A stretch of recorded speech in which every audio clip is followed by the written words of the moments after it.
Not one, not two, but three new Gophers commits to the 2025 football team. Plus, we're making the case for Cam Christie to stay a Gopher. Hey, You are Locked On Golden Gophers. No matter what we're going to do here, we're just going to keep rowing. Your daily podcast on the Minnesota Whatever Golden turns out, Gophers. however it turns out, we're just going to keep rowing. Part of the Locked On Podcast Network. Your team every day. We're just going to keep rowing, and keep rowing.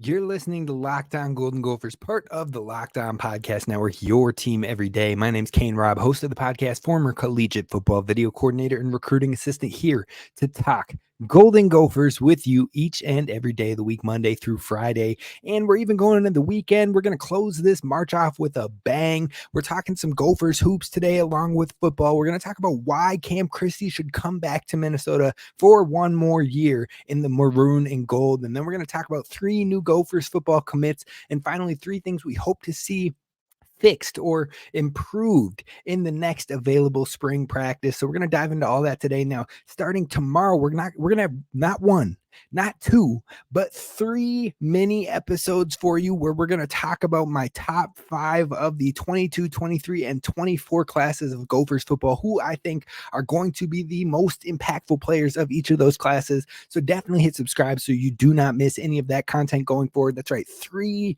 mini episodes jumping into the recruiting classes that we've had in the past 3 years. So overall, it's going to be a lot of Gophers content over these next 24 hours. I hope you're ready. I hope you're tapped in. I hope you are subscribed. Be sure to hit the like button so others can find this show. But let's jump in on why Cam Christie needs to stay and be a Gopher one more year. Why?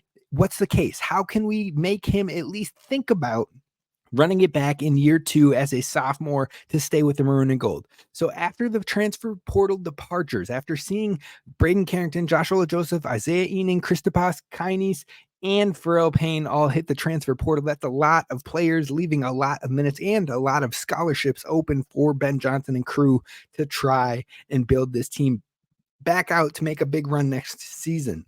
Now, if you can keep that core four, we've already heard Elijah Hawkins said he's coming back. We've already heard Mike Mitchell said he's coming back. Dawson Garcia seems like he teased a little bit like he might be coming back. So if Cam Christie can join that squad, be the core four, that can be the start of something new, something special moving forward in the next season where it doesn't feel like you lost everything. On top of that, you have a young player like Caden Betts ready to step in, but then you can go to the transfer portal and really get creative, really get catered or specialized to your current core and who can stress and help highlight their strengths. And that's a reason why Cam Christie could be massive for this team, but another reason why he should consider coming back, because he could be the focal point and the highlight of this Gophers team. Him and Dawson Garcia hand in hand, a fire and an ice combo punch, one down low that can stretch outside, one outside that can come and drive inside. So both bringing different versatility, different three-level scoring, and that could be massive for the Gophers.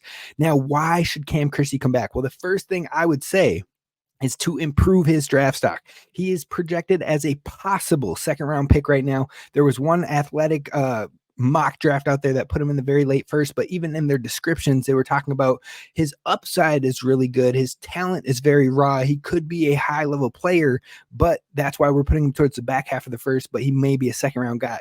Okay, so he might be a second-round guy, but why not come back? Why not run it back? Prove you're a top guy on the team. Prove you're a top guy in the conference and boost your draft stock. So if you're possibly a second-round pick right now, with Payne's departure, that means more touches, more shot opportunities, more ball in Christie's hands. And that can only benefit him in trying to improve that draft stock. Now, if you think about that, and then you pair the fact that if Dawson Garcia and Elijah Hawkins comes back, that's quality players to help Minnesota keep some hype heading into next season, keep some noise with the media, keep some positive trending, so that way more eyes and more scouts are wanting to look at this Gophers team. On top of that, you talk about Elijah Hawkins. So that's two reasons so far. Reason number three for me, Elijah Hawkins coming back, one of the best facilitators and assist man, not in the Big Ten Conference, but in the entire country. A guy who can find you anywhere you are on the floor, create openings, has the speed to go by a defender, bring a double team, and then kick it out to you for a 3-point, for a mid-range, what have you. His game only benefits Cam Christie and his upside. So overall, you have an all-world point guard in the country on your team. You have quality players back, which means more eyes on Minnesota, and you should have more touches and more opportunities with Payne's departure to help improve your draft stock. Now, looking at Christie's path, his brother, Max Christie, he went to the NBA maybe a year too soon. He entered the draft. He ended up being the 35th pick in the second round, I believe. So an early second round pick, but he left maybe 1 year too early. If he goes back to Michigan State, if he runs it back and he's the leading scorer of the team and he really puts more, progression, more development out there on the floor, maybe he gets into the first round and he doesn't have to play in the G League for his entire first year. He was mainly a G League player for the Lakers in his first year, his rookie year, and then he didn't really find time with the Lakers until mid-year, late year in his year two. Now, another year as a star in college, maybe he could have skipped that development G League stage, and so maybe that's the route that Cam Christie could take. On top of that, when Max Christie was a freshman, there was no NIL. There was no cash opportunities for college players. That is not the same for Cam Christie. So you have to imagine that Ben Johnson will pull out all the stops for Cam Christie, especially if Pharrell Payne is going off trying to find different NIL, bigger NIL opportunities. You can take whatever you were willing to give Pharrell Payne and add a little bit more to Cam Christie's pot to make sure he stays, make sure he runs it back, and give him the opportunities to have some financial stability that maybe Max Christie wasn't able to have. Maybe he made the jump because they needed some more financial stability for the family. I don't know that, but I do know that NIL is an impact now for college players, so it allows them to have the wiggle room to stay, to develop one more year, to prove a little bit more, to solidify a first-round draft pick, and still get some financial stability from the NIL pot. So that's another reason. Now you can see these reasons starting to stack up like, yeah, maybe Cam Christie should think about staying. Another one is Tom Crean, former Indiana coach. He was an announcer in some of the Gophers NIT games, and he believes that if Cam Christie comes back his sophomore year and even just improves slightly, just a little bit, he could play his way into the top 20 of next year's NBA draft. Now, I do believe that will be very tough because it's a highly anticipated draft class, but I do think he could play himself into the first round, which increases your money, which increases your opportunity to get chances earlier, and it only helps. And speaking of the first round, he has the chance to build a program legacy. The last first round pick for the Gophers was Royce White in 2012, and he didn't even really play for the Gophers. He got his notoriety playing with Iowa State. So really, the last first round draft pick that came from Minnesota and was a Minnesota producer was Chris Humphreys in 2004. So rather than taking a shot on the second round, come run it back, come build your draft stock, come be a first round pick, come be a Gopher legend. And on top of that, you would have the chance to not only be an all Big Ten player, not just all Big Ten freshman, but all Big Ten first, second, or third team. On top of that, you can get to the tournament, win some tourney games, and maybe get even further than your brother Max Christie did. Have a elevated college experience while boosting your draft stock, while getting paid. It sounds like a win-win to me. So hopefully Cam Christie will take the time to give it some real consideration to stay with the Golden Gophers in his sophomore year, run it back with Dawson Garcia, with Elijah Hawkins, with Mike Mitchell, bring some more transfer help, let Caden Betts get cooking, Isaac Asuma, Grayson Grove getting some touches. It could be a special team. It could be a fun team. It could be a high energy, high upside team, and I am here for it. But it all begins with Dawson Garcia and Cam Christie. So hopefully, Cam Christie, we've made the case for you to run it back with the Golden Gophers in 2024-25.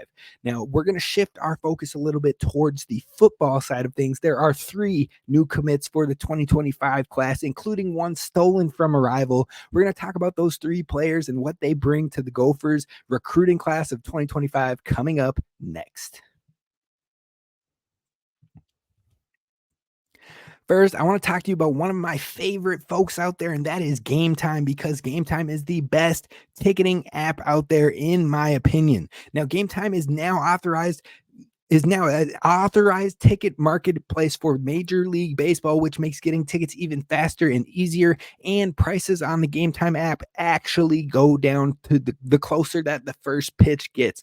So you can find killer last minute deals, all in prices, view from your seat, and the lowest price guarantee. And Gametime takes the guesswork out of MLB tickets. Opening day is already passed and the Twins are going. Now, Royce Lewis got a little dinged up. He'll be out for a little while, but the Twins still have some high upside, and hopefully you'll get out to the ballpark as it gets warmer and find yourself a good time. So last minute tickets, and my favorite thing about the Gametime app is definitely one, the all-in pricing. You don't have to worry about the extra fees or anything like that. You can see what you are going to pay from the jump, so you know, and you don't have to get to the checkout and all of a sudden you're like, how did this drop? Or how did this jump $40? How did this jump $50? No, they got you all in pricing, so you can get it right away and see the total upfront with no surprise fees at checkout. And on top of that, the seat views, you get a panoramic view from your seat in the app before you buy. So definitely give it a try. Download the Gametime app today. It's the only ticketing app that gives you complete peace of mind with your purchase.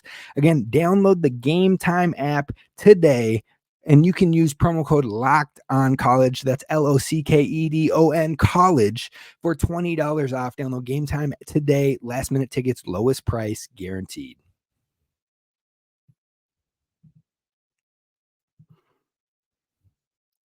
All right, Gophers fans, let's talk about the 3 new commits to the 2025 class for the football team. The first one we're going to jump off and talk about is a quarterback. That's right. The Gophers already have a quarterback in their 2025 class to maybe compete with a Drake Lindsay next year to bring some upside.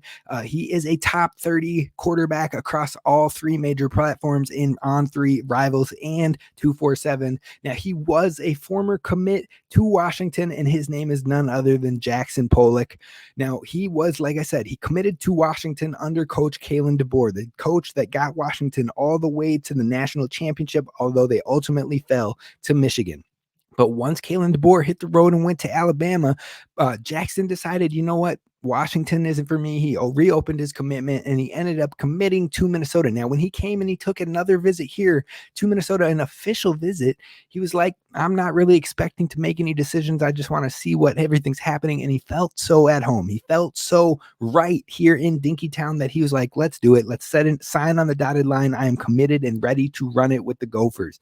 Now, who is Jackson Pollock? Well, he is a 6'4", 225 quarterback from Laguna Beach, California, out there in the West Coast. So you're already seeing some West Coast impact with the new teams coming over to the Big Ten. And right now he is right on the verge of a 4-star with 247 and currently is a 4-star with Rivals. So he's got a high upside. He's getting some love from the recruiting services. Now, in his junior year, he had 3,174 pass yards with 41 passing touchdowns and 5 interceptions. Not a bad total right there. Now, he also ran for 324 yards and 8 touchdowns, so he has some dual threat ability. You look at his sophomore year, he had 2,202 yards plus 32 touchdowns and only 3 interceptions, so he takes care of the ball.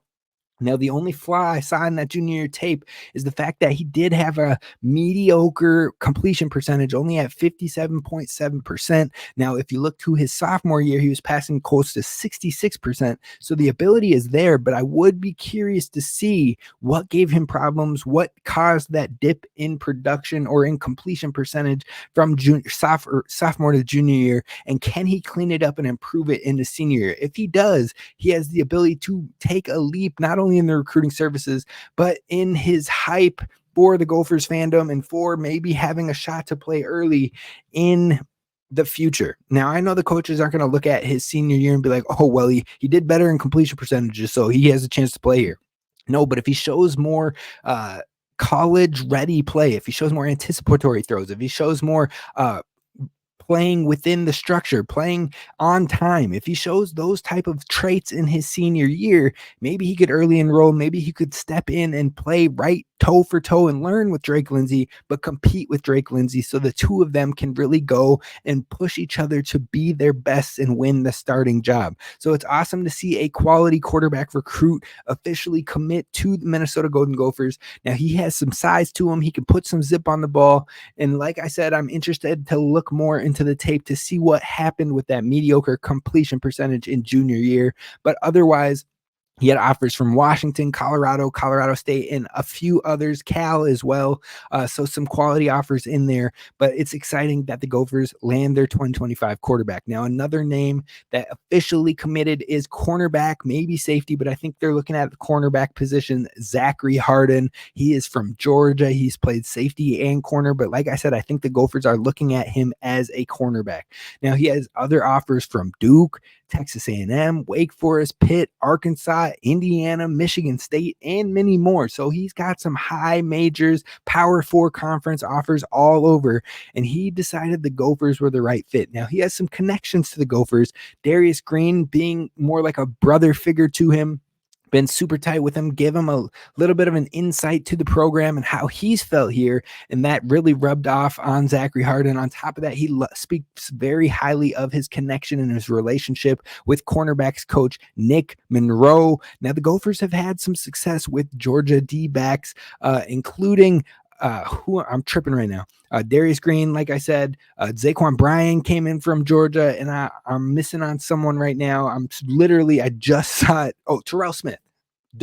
Terrell Smith was also a Georgia cornerback. So overall, they've had some good DBs come from Georgia, and hopefully Zachary Harden is ready to step into that same type of mold. Now, he is a super physical cornerback, which should be a strength for him in man coverage type systems, and you get where I'm going there. But regardless, he's a 6'2", 190-pound player in his junior year, and that is nice size for a cornerback. So he can be physical. He can still put some strength and some muscle on and be a bully from that cornerback position. So high upside from Zachary Harden, a great lockup by the Gophers. And then finally, you got to talk about our guy, Torrin Petaway. He officially decommitted from Wisconsin and said, you know what? I'm trying to row this darn boat. Now, this commit felt extra special because not only did he decommit from our rival in the Badgers, but then he flipped very quickly to Dinkytown.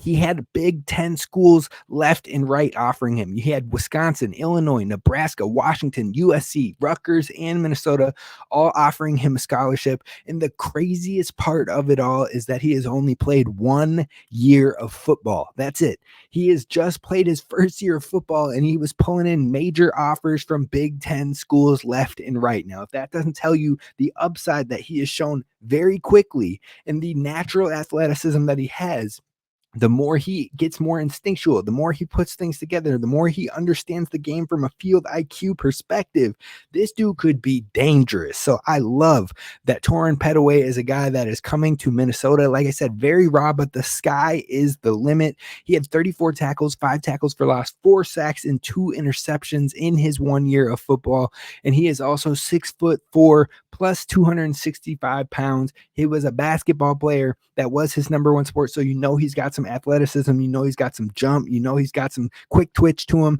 And that will only help him on the defensive line.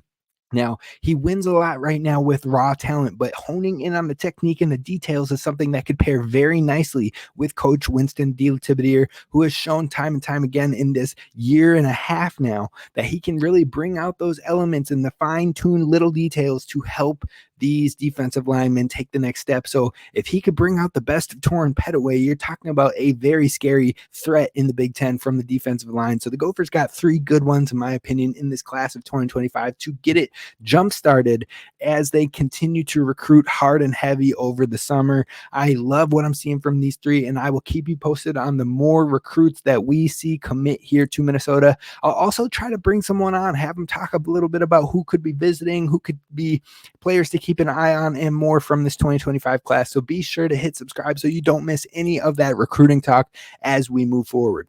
Now, the final thing I want to talk about today to wrap up today's show is what 3 key improvements that I would like to see from the Gophers in spring football at April 11th open practice. From that first practice we were able to witness towards the maybe one of the later practices of this spring session. Hopefully we see these 3 things. That's what we're diving into coming up next. All right, Gophers fans, I got to tell you, if you haven't turned on Fire TV and the Fire TV channels that come along now. They're free and they are definitely for me, but they should be for you as well, because Fire TV is your destination for all things sports, live games, highlights, in-depth analysis, and more. They offer an amazing viewing experience with smart TVs as well as the Fire TV stick that you can just plug into your existing TV and get access to millions of movies, TV episodes, as well as free live TV, whether it's opening weekend for baseball, which is this weekend, or the college basketball tournament. You're going to want to have Fire TV. And like I said, they've got Fire TV channels now, which was recently created to deliver a constant supply of the latest videos from your favorite sports brands, including us here at Locked On. You can find us on the Fire TV channels, and you can really hear in-game analysis. You can hear highlights. You can hear more to keep up to date with the latest in the world of sports and your favorite teams. So check out the Fire TV channels on Fire TV and Alexa devices. If you haven't checked out Fire TV channels yet, you're definitely going to want to get on top of that, because like I said, it's for free. Now go to amazon.com/lockedonfiretv. Again, that's amazon.com/lockedonfiretv to learn more. All right, Gophers fans, we are wrapping this one up, talking about the 3 key improvements I would love to see as we get to the final open spring practice that we'll get to see on April 11th. Now, the first thing, I have 3 key things from that first practice to this last one that I would love to see. And the first one is probably the most important for me, and that is less drops and more tight window completions. Now, that's a lot to ask of in that first practice when you have new headset communications, a new quarterback with learning the new playbook and trying to play up to speed, coming up from an FCS division, so the speed is faster. All of that all jumbled into one, and in practice 2 in front of a bunch of Dinkytown athletes members. Yes, it was bound to be a little bit sloppy. It was bound to have some hiccups here and there, but you could see the potential. You could see things starting to build up. But now you're talking about by April 11th. So almost 3-4 weeks separated. You want to see more of that connection. And that's not just solely on Max Brosmer. It's also on the wide receivers as well. So hopefully the chemistry and the timing and the extra work outside of the practices that they get as well. I think these connections could be very special. And I think that they're going to continue to build even beyond the spring sessions. Like I said, Max Brosmer plans on bringing a larger group of guys down to Georgia in May in the offseason to continue to build and find that timing and get ahead of the curve in year 1 and his only year as the Gophers quarterback this upcoming season. So I definitely want to see more there. If we can find more tight window completions, more anticipatory throws, we're going to have some high upside and some high level highlight moments in the spring practice. So hopefully that's something to look forward to on April 11th. The second thing I would love to see more of from the Gophers is more healthy players. Now, when I talked to you about our spring practice back in March, you're talking about Christian Driver, Aiden Gooseby, Daniel Jackson, Devin Williams, Rowan Zolman, Jack Henderson, Kate Osterman, Marcus Major, Fame Ejiboy, Jackson Powers, Jameson Gears, Sam Macy, and 2 in that practice, Jalen Varner and Tyler Cooper. That's 14 players that were somewhat injured or got injured within that practice. All out for practice 2 that we were able to see publicly. I'm not saying that I'm hoping all of them get back. I mean, yes, I hope all of them get back, but I am just hoping to see 5 or 6 of them, the more impact players, be more healthy and be able to practice in the spring, shake off the rust and get back into the swing of things at some capacity. That would be huge for the Gophers as they continue to try and build this chemistry. You'd love to see Daniel Jackson, Devin Williams, 2 guys who started all year last year. Jack Henderson, a guy who started all last year. Marcus Major, a new running back. Now, I know that his was a cleanup work and he probably was going to be out all of spring, but if he could somehow work back in towards the back half of it, that would be awesome. Aiden Gooseby, Christian Driver, younger players that you're hoping could maybe find a way, carve a role into a rotation. You would love to see 5 or 6 of these guys get back healthy, get right, and help bring that depth to the Gophers in these spring sessions. So that is point number 2 for me. And then finally, point number 3 that I would like to see is a defensive identity. Now, I'm not saying that they have to be 100% ready to play game 1 by the end of the spring, because I don't expect that whatsoever. A new defensive coordinator, even though it's a similar style of play, a similar system, there's still going to be tweaks. There's still going to be different spices, different zests that they add, little wrinkles that they add here and there. But what I am saying is I'm not expecting everything to be perfect or that the positions are locked in or anything like that.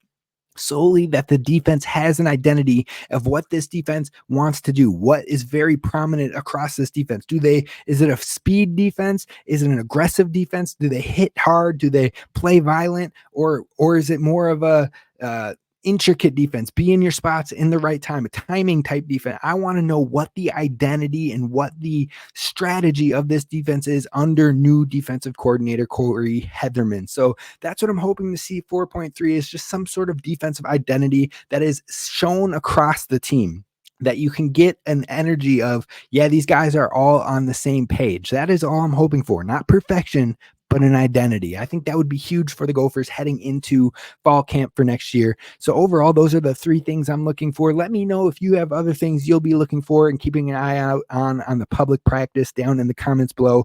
Until then, I will see you tomorrow, where we're doing 3 episodes, mini episodes of the top 5 of each of the last 3 Gophers classes that I think will be the most impactful players of those classes. Hopefully you'll be able to tap in for that. I'll see you then. Roll the boat, Sky Imago Gophers. And as always, don't forget to hit subscribe.